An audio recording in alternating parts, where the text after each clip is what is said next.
our big brother, Brother Congressman Andre Carson.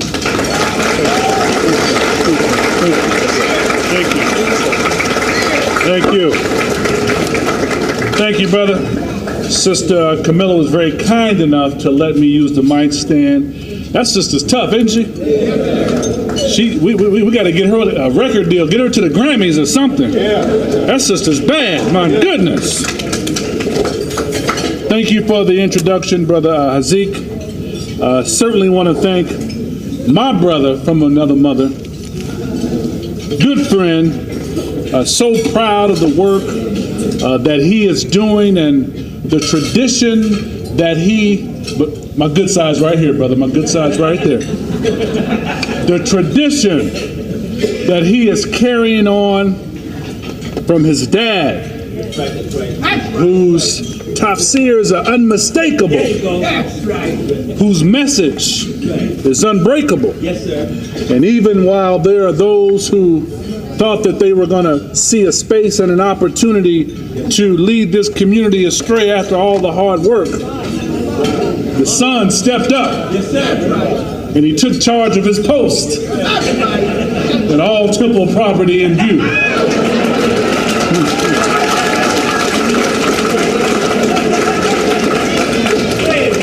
I had to do the same with the mic. I couldn't be spooky. I had to do an original salute and get to it. Imam Deen Mohammed Jr., second.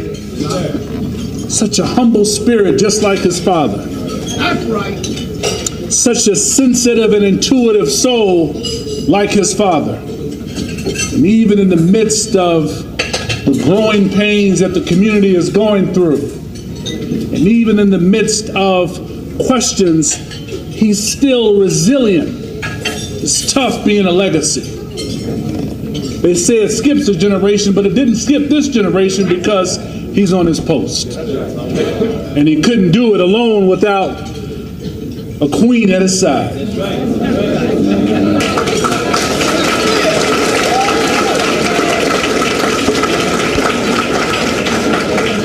And Sister Robin we were at the table and I was asking questions and Sister Robin had already taken care of it. Brother Imam didn't even realize it. He said, brother, I'm in good hands. And his family, and beautiful family, and Nasheed, Salahuddin, Imam Shafiq, and Imam Talib Sharif's in the house.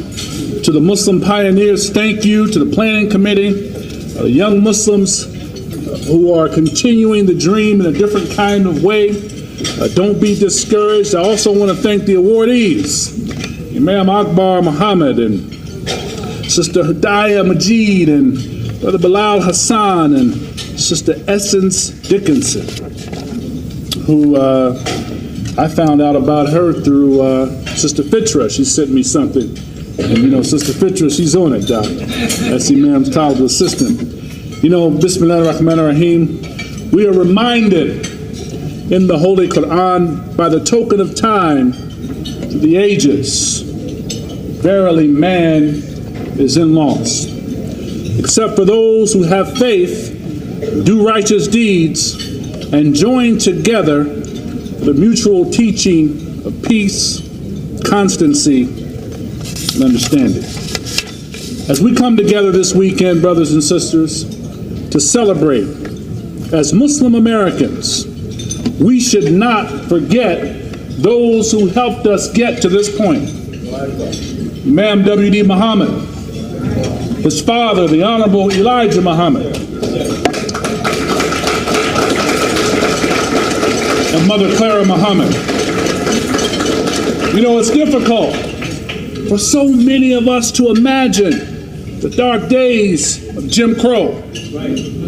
Elijah Muhammad led this movement after the disappearance of Mr. Farad to claim our dignity as African Americans and give us some kind of sense of religious independence. And after his passing, Imam W.D. Muhammad showed the community how to live at Islam in America.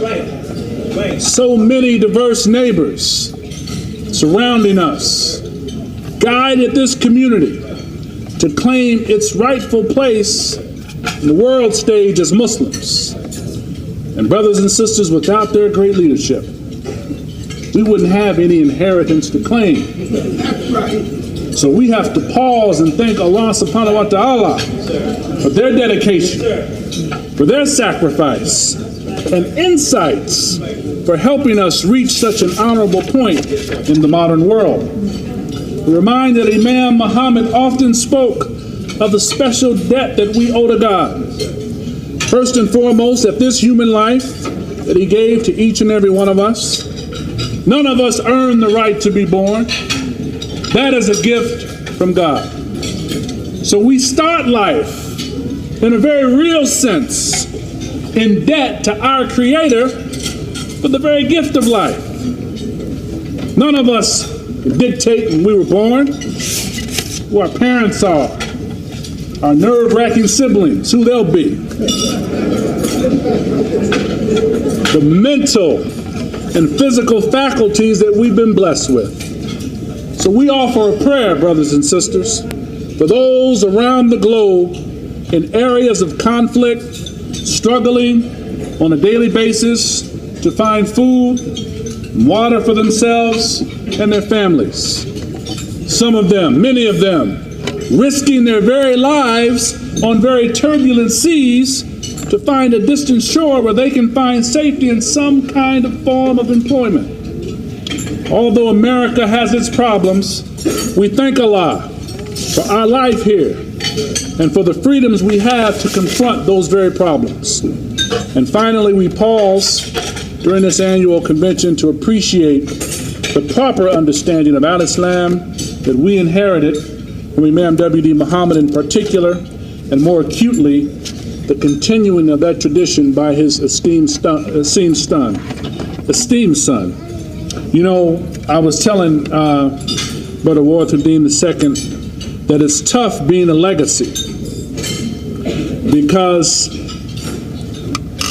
everyone has stories of Imam Muhammad, and when a great leader like the Imam passes, those stories turn into mythologies.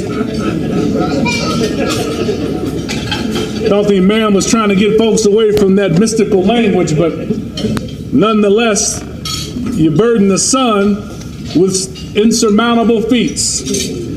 Yeah, brother, he's okay, but I remember one time the Imam, brother, we were on the road with the Imam and it was thunderstorming, and the Imam said, stop, and the rain stopped and the sun came out. What are you gonna do? That's tough, man. Now the Imam was bad. Don't get it twisted. But even he would chuckle at such an assertion.